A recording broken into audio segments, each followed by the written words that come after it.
আসসালামু আলাইকুম ওরহমতুল্লাহ। দীর্ঘ এক মাস সিয়াম সাধনার পর আমাদের মাঝে আনন্দের বার্তা নিয়ে হাজির হয় পবিত্র ঈদ উল ফিতর। এটি শুধু আনন্দ উৎসবের দিন নয়, বরং আল্লাহর পক্ষ থেকে মুমিনদের জন্য এক মহাপুরস্কারের দিন। আজকের এই ভিডিওতে আমরা জানব সুন্নাহ মোতাবেক ঈদ উল ফিতরের দিনটি কিভাবে পালন করব এবং কোন আমলগুলো আমাদের জন্য সবচেয়ে কল্যাণকর। চলুন ধীরে ধীরে জেনে নেওয়া যাক। ঈদের রাতের আমল। ঈদের আনন্দ শুরু হয় চাঁদ রাত থেকেই। রাসূলুল্লাহ সাল্লাল্লাহু আলাইহি ওয়াসাল্লাম ইরশাদ করেছেন, যে ব্যক্তি ২ ঈদের রাতে জাগ্রত থেকে ইবাদত করবে তার অন্তর সেদিনও জীবিত থাকবে, যেদিন সবার অন্তর মরে যাবে। এই রাতে আমাদের করণীয় মাগরিবের পর থেকে বেশি বেশি তসবিহ পাঠ করা, আল্লাহর কাছে ক্ষমা প্রার্থনা করা এবং নিজের আমল কবুল হওয়ার জন্য আন্তরিক দোয়া করা। ঈদের সকালের সুন্নাতসমূহ। ঈদের সকাল শুরু হোক ইবাদতের সৌন্দর্যে।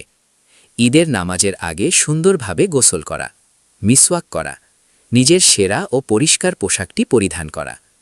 পুরুষদের জন্য সুগন্ধি বা আতর ব্যবহার করা সুন্নত। ঈদগাহে যাওয়ার আগে বিজোড় সংখ্যক খেজুর বা মিষ্টি খাওয়া এবং সাদাকাতুল ফিতর নামাজের আগেই আনায় করে দেওয়া, যাতে দরিদ্ররাও ঈদের আনন্দে শরিক হতে পারে। ঈদগাহে যাওয়া ও তাকবীর।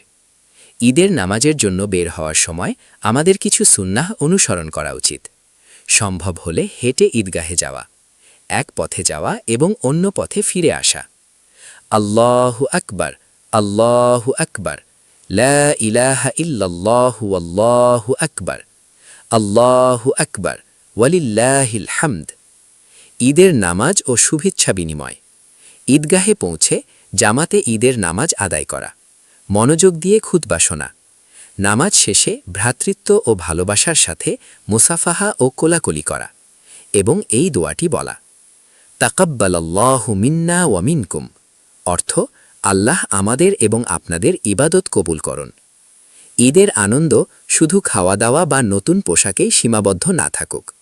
আমাদের আশেপাশে যারা অসহায়, এতিম, তাদের খোঁজ নেওয়া, এটাই একজন মুমিনের প্রকৃত দায়িত্ব।